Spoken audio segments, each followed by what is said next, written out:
Hello everybody, it's Michael from Hollowed Thrills, back with another video, and today we got the official announcement alert. Yes, Universal Orlando dropped a massive announcement bomb on us, announcing the remaining 6 houses, 5 scare zones, and 2 shows for this year's Halloween Horror Nights event.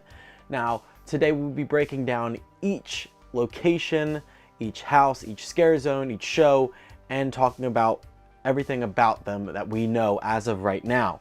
But before we get into that, please make sure you're subscribed and have those bell notifications turned on to get notified whenever I post a video.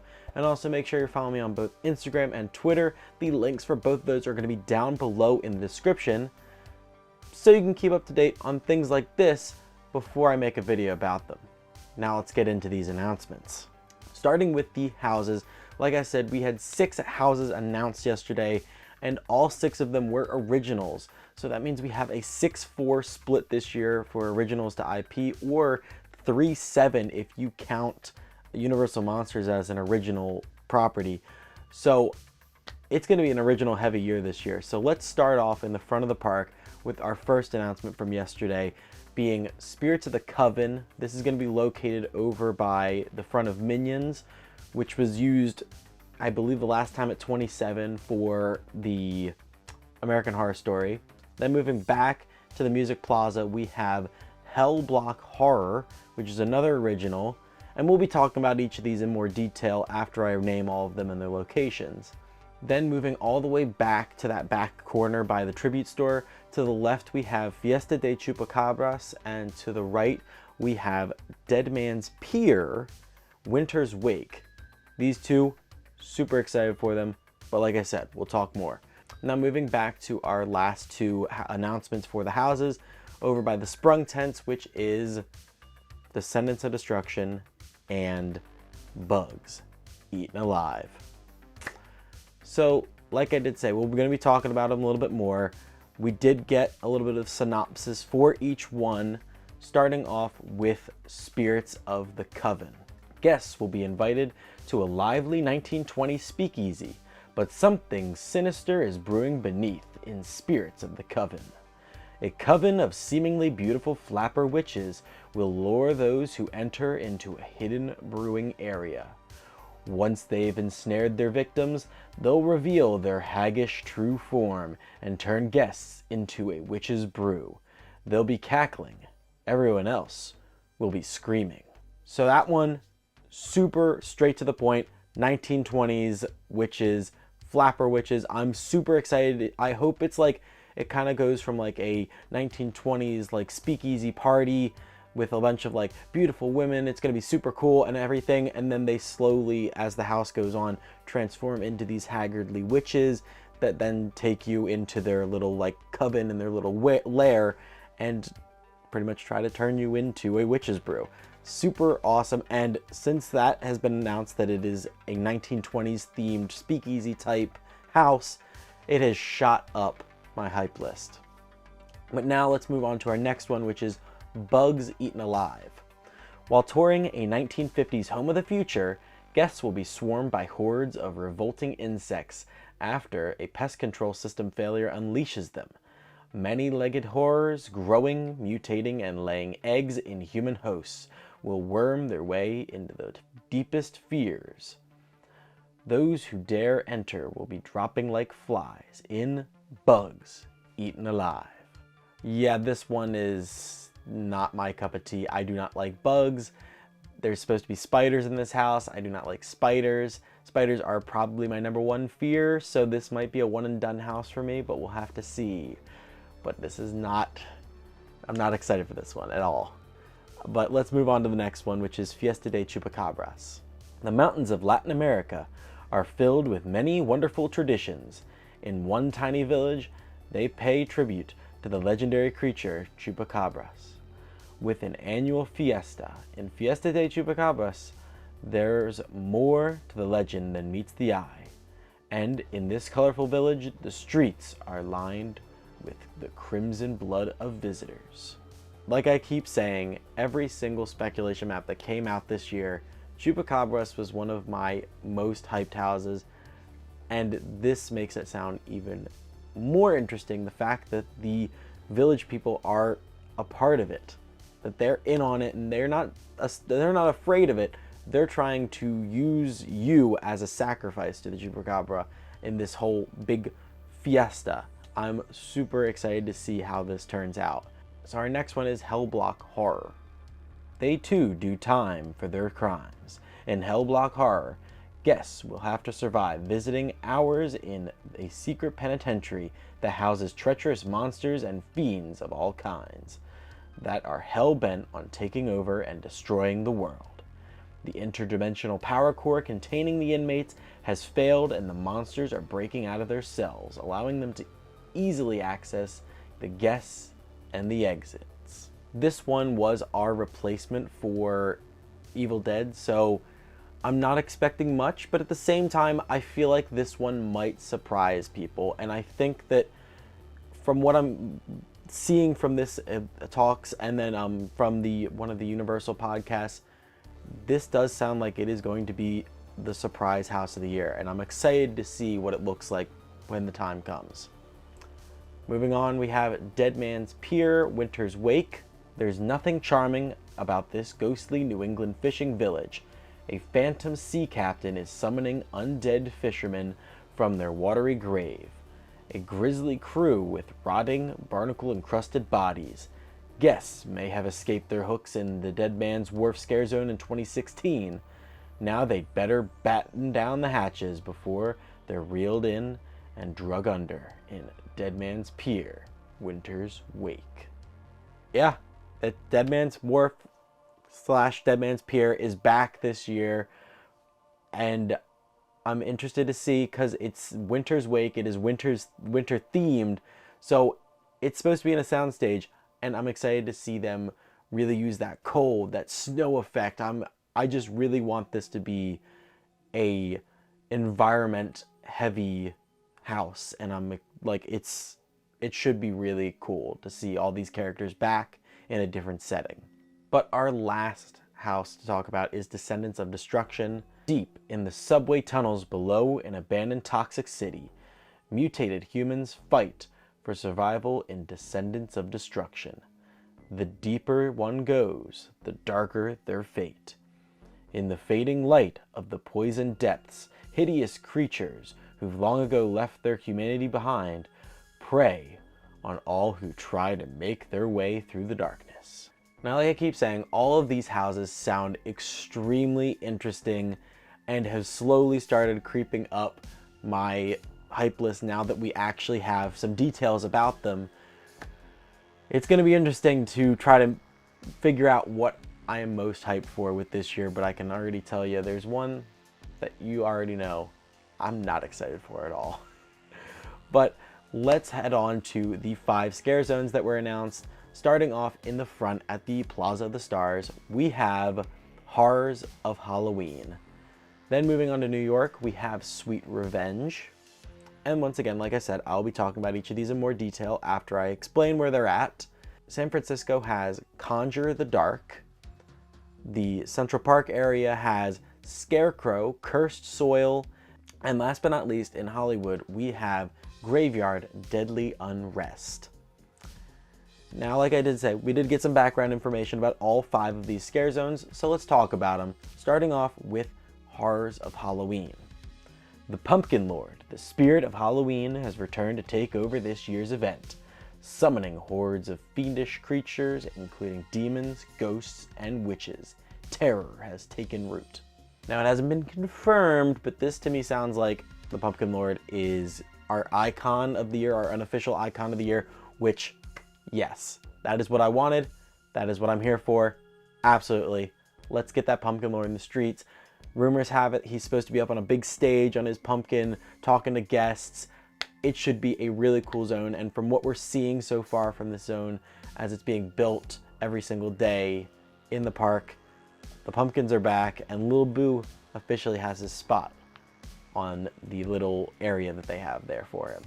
Super excited to see this zone and to see how it turns out as they continue building on. Next, we have Scarecrow, Cursed Soil. At an abandoned farm, Scarecrow sentinels have risen from the crust of the earth, to hunt souls and seek revenge. They'll harvest the screams of those who dare enter this dilapidated barn. Well, right there you have it. Dilapidated barn pretty much confirms that the entrance to this scare zone, which is what we've been seeing over the past couple weeks, is most likely going to be a barn that's going to have people like chilling up inside of it that are going to like reach down and swipe at you. It's going to be super cool, and I'm excited to actually see the scarecrows for the first time. But I will be seeing them over in Hollywood. That's a little teaser for you, but we'll talk about that a little later. But I'm excited to see the scarecrows in the Orlando area. I'm excited to see them in Central Park. It's going to be cool. Moving on though, Sweet Revenge is our next scare zone, like I said, in New York. The Sweets from Major Sweets Candy Company have turned these 1950s kids into crazed killers, with pint-sized costumed maniacs roaming the streets. Halloween will be a night of trick-or-treat mayhem. Now, I will say this one is the most themed so far, as you can see in the park. But I'm interested to see how these actual kids are going to look. It does seem like a 1950s heavy year with Bugs Eaten Alive and this scare zone. So I'm interested to see where we're going with that as far as the theme goes for the entire event. But let's move on to Graveyard Deadly Unrest. On All Hallows Eve, a dark storm descends upon the cemetery and awakens long dead spirits. These specters arise from their graves to capture souls for all eternity. No one living can escape them. Now, this was initially rumored to be a vampire-based zone, but now after reading this, it sounds more like a Grim Reaper zombie type zone, similar to what we saw in Graveyard Games, which, if that's at all what this is themed to, maybe it will jump up a few notches in my hype list, but it does sound probably one of the more basic zones, but it does look very nicely themed so far, what we can see in the parks during the day. But our last zone is Conjure the Dark. An evil sorceress has entered twisted stone ruins and called forth monstrosities from dark dimensions. This Halloween, blood will feed her army of the night. Now, straight off the bat, like I did say, there are two from here that I'm not 100% on. Deadly Unrest, it's not really too different than what we've seen in previous years, and Conjure the Dark seems too similar to just a basic witch zone. I'm not too high on either of those, but the other three, on the other hand, super excited for those, and I can't wait to see what they end up doing for the theming of each of them. And I want to see Pumpkin Lord again. I want to see him rise from the ashes of last year and take center stage for this year's event. But now we did get information about the shows, so let's talk a little bit about the shows for this year. Starting off with the surprise return, which is Halloween Nightmare Fuel Wildfire, the sequel to last year's fan favorite Halloween Nightmare Fuel show, featuring the world famous performance group The Fuel Girls, highlighting a new dreamer in the depths of a new nightmare set to a heart-pounding metal, rock, and electronica score. Super cool. I'm actually really excited to see the Fuel Girls back. They were a massive hit last year. No one was expecting it, but I'm really excited to see them back this year and excited to see what they end up doing with more time and more of a budget with their show. I'm excited to see the stage. The stage was awesome last year. And of course, that pyro. Maybe tone it down just a little bit, but it's gonna be a cool show. And I'm guaranteeing this is gonna be a great one. But now let's talk about the second show, which is probably the biggest surprise of our announcement day yesterday, and that is Ghoulish, a Halloween Tale. This is our new twist on Marathon Mayhem. It's not just another version of Marathon Mayhem. This is a whole new story. But let's just look at what their little synopsis of it is. An all-new show taking place in the Universal Studios Lagoon that follows the Grim Reaper on the undertaking of what happens beyond the grave. all set to eerily remixed music by some of today's most iconic artists. Now, like I did say, this show does seem to be taking a little bit of a different theme than previous years, which I'm really excited for, and excited for a little bit of a twist than what we normally see. And then that little thing at the end where it says about iconic artists, I'm interested to see what that goes with the score. Hopefully we see a little bit of The Weeknd in there, but it does look like it's going to be more of an original take for the show rather than just shoving the IPs in there. So I'm really excited to see that show, and between the two, you'll have to wait to see what I'm more hyped for. But we'll talk about that next week. Now, along with our announcements for the houses, the shows, and the zones, we did get some news last week, which I didn't really talk about, and that was our experience, our HHN experience for this year at the hotels. And this year's experience is themed to Universal Monsters and is called Universal Monsters Gallery of Legends. And this is an experience and a bar that's going to be over at Cabana Bay yet again, and it's just going to have a bunch of photo ops and stuff like that featuring Dracula, the Wolfman, and the Mummy.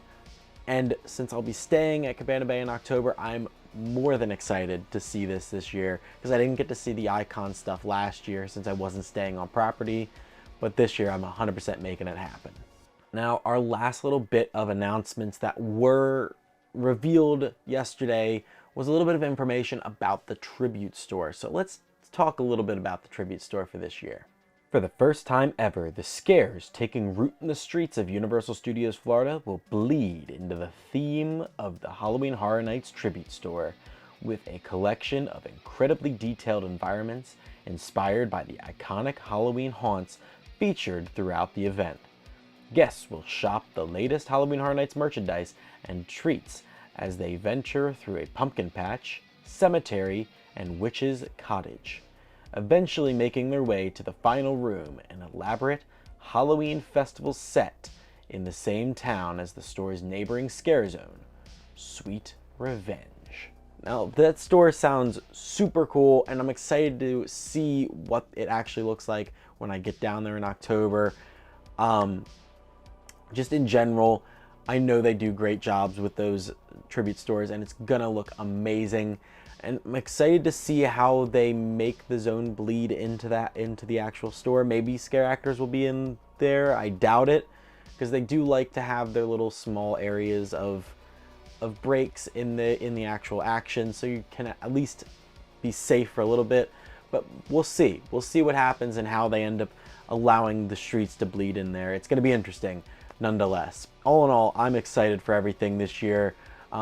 I know this announcement season wasn't the most hype just because they waited so long to announce things, but I think these originals are going to be great. The IPs are really great and different this year, and just everything is just so Halloween. It really is. But I'm excited to take the next week to really gather my thoughts on everything and make up a hype list for you. So that video will 100% be coming next week. So be prepared for that, as I'll be breaking down my hype list for houses, zones, shows, and everything like that. So be prepared for that. But until then, please make sure that you're subscribed, like, comment. Tell me, out of all these announcements today, which was your favorite and what are you most excited for? But until next time, I'm Michael, giving you the all clear, and all clear means that you are out of here. See you guys next time.